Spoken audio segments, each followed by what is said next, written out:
Hello, everybody, and welcome back to episode 3 of What If Civilization Started Over. Now, in this episode, we're going to have a bunch of major events, so it's hopefully going to be longer than the last two, which are about 10 minutes, and I apologize for. But firstly, I want to talk about the kind of religion ish. Now, this isn't a religion, but people all across the world, except for an exception in Cyprus, which I'll cover in a minute, believe that religion, or like not religion, humanity was founded along this lake, and this is the city along that lake, making it the holy city. They believe God created humanity. So every year, hundreds of almost every people, at least twice has the pilgrimage to this very city. So that's why the city has grown as people are settling there because they believe they want to be closer to God and it's a holy city. So this is a level 3 city. Also, I added more cities like mm, um, Iraq had a population boom, so Basra is now a level 3 city. No, level 2 city. No, it is level 3. So stupid. And they have a lot more cities now, making them by far the most powerful country on this map. Also, I added cities and capitals for Cyprus, um, um, whatever this area is called, and the Indus country. We're also adding more cities to Judea. And going back to the religion thing, I forgot to say something. There is a pope. Well, not a pope, like the Christian sense, but if the only name I can think of, so if you have a better one, then comment it below. While also there, like and subscribe to the video to help recommend this to other algorithms and expands my following. If going back to this, the Pope, it's not exactly a Pope, he has the power to crown people, kings, dukes, duchies, principalities, all of them. They all have to travel here to be crowned. And the Pope is supposed to be politically neutral, but well, I don't really know about that. So we'll see how this evolves as the time goes on for the series. And also, all leaders have to come here to be crowned. So that begins the next event. The leader of Babylon has died, and his son makes the journey. So starting from here, the son's journey begins. He travels to here and he meets a bunch of villagers. Then he goes off here. He forces his entry through this country because it's him, of course. And eventually, he makes it to the red team, where he's actually detained before being forced to let go by the threat of Babylon invasion. And finally, he enters here, meets the village, and gets coordinated in the city. Now, I'm gonna have to think of names. I will make them fictional, and or for the most part fictional. And I'll make a layer where I can put the names down so we can see the cities. But I won't be doing that right now. Just don't have the time. And now that the religion update's out of the way, let's get started on the actual mapping. So our first area is actually going to be India today. It's not a place that hasn't gotten a lot of love lately, but don't worry. So they've reached the Indus River, and at least what I hope is the Indus River, and they've been exploring upwards. The merchant. He's now, by the way, found his way back home, but after seeing the state the red team's in, he's like, I'm good. So he begins exploring up the Indus. He's a very capable explorer, one of the best for his time, actually, which is why he's able to explore this much within the span of a couple of years. And like that, India will also begin expanding into this region, first taking lands along the coast, and now beginning to push up, becoming a very large country, or for the series at least. I mean, if you take the background off, it's it's it's minuscule. I'll say that. But yeah.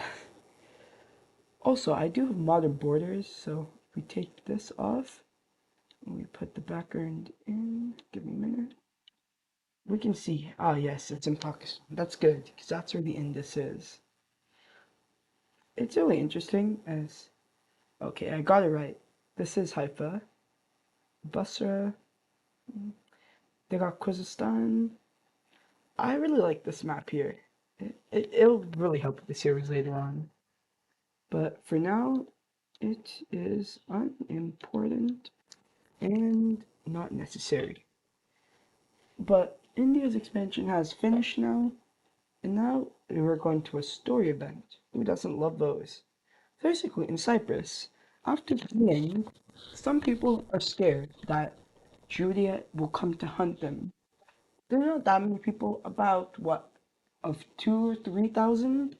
So, those people, they're given permission to actually leave the island, and a fleet of boats.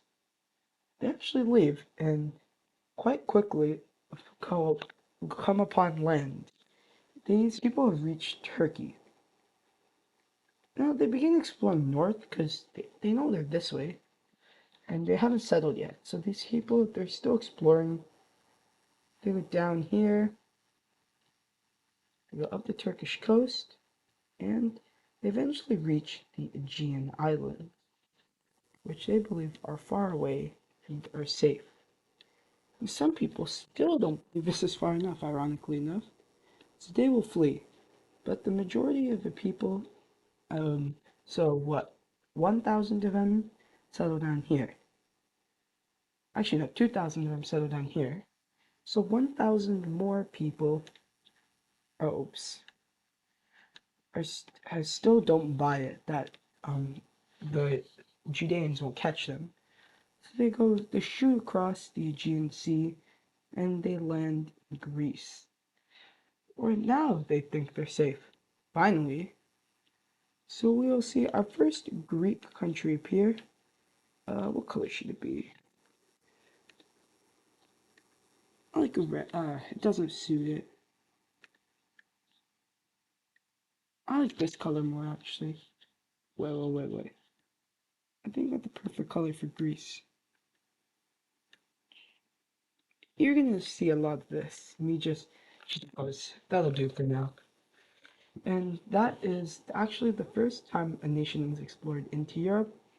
We're not actually going to be moving away from these guys as they're still, or at least the Greek ones, as they're still pushing up, looking for places to go. They've discovered half of Sparta, I think, and most of mainland Greece, now entering into southern Albania. Now these people aren't exploring because like they're trying to gain land. They just explore because they're paranoid. These people have some Drake level paranoia on them. So they will expand and massively at that, going up to here. They're kind of nomads, but not really, because they're gonna settle down when they think Judea won't reach them. Honestly, if I were them, just stop now. But moving on to these people, they think they're far enough, so they aren't doing much. They're actually more worried in sea discovery. They quickly locate what happened to their old tribe, or group of people, and they meet up with them. But these guys are actually really friendly towards native tribes who live here. In fact, they actually helped one of them establish a country of their own in northern Smyrna, right here. This is the Izmir country, which will get the color of this yellow. And these guys, they're not all rainbows and cookies. They're going to expand themselves, obviously, as we see them taking over the island of Rhodes in here and expanding south. And that will do it for Europe for now, I guess. Next, moving on, we're going to be seeing even more exploration, but this time down here. So, these guys have been expanding down south because one, they don't want to be gobbled up instantly, and two, why not? It's free land. So they expand here. Well, we'll see a bunch of new countries looking like this here. Um, and yeah, that is your country. It kind of looks like it's Iran, but obviously Iran's way bigger, like to the north. Like Tehran should be around here. I mean, I hope it is. I said look like an idiot. You know what? Let's see. close enough, close enough. Anyway, before I get distracted and forget about the event, I do have it written down, so I do know what it is. We will see the Blue Hormuzan people begin exploring, and they will land in technically Oman, but yeah, they land in Oman, UAE-ish area, and go figure. These guys, they will quickly conquer these islands, begin pushing south into this area. Because when they know it's a war for survival, like people aren't like nice. This land is absolutely worthless right now. In the future, they'll probably be worth a lot if history plays out the same that is, but these guys do a massive expansion and they'll probably be really unstable after this. Now, one thing I want to say is sea trading has actually become a lot more common now that the most powerful country in the country where most countries get their exports from is Basra. So a lot more of the ocean has been discovered, obviously. And now countries want naval access to get their goods and supplies. So so I'm gonna make a trading map right here to show what that is. And boom, here's the trading route. So one thing is Basra mainly makes it travel along the coast because it's a lot more simple for them, and then they can just add trade ports here, they can add more here.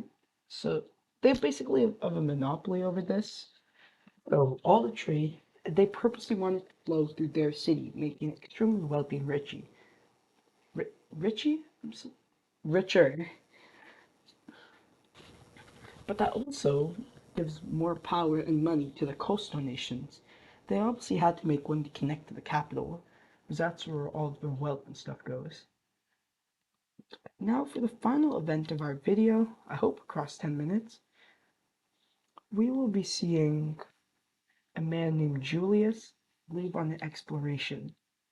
Julius is given an exceptionally large team, over 10,000 men, and he is sent to march west. As far as he can go is his orders. So he's basically ordered to go until when he dies or until he reaches the end of a world. Now back then people weren't exactly the biggest of brains. So Julius will march up to here and he thinks it's the end of the world. And then he goes home.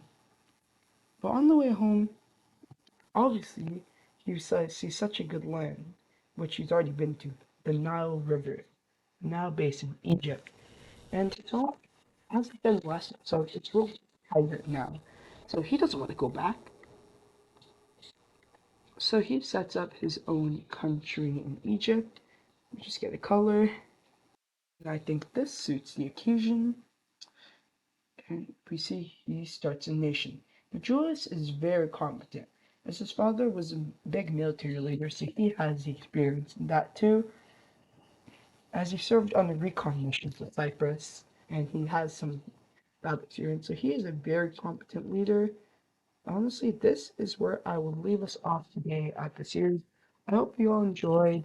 Have a great night. Please like and subscribe again, and I will see you all soon. Goodbye.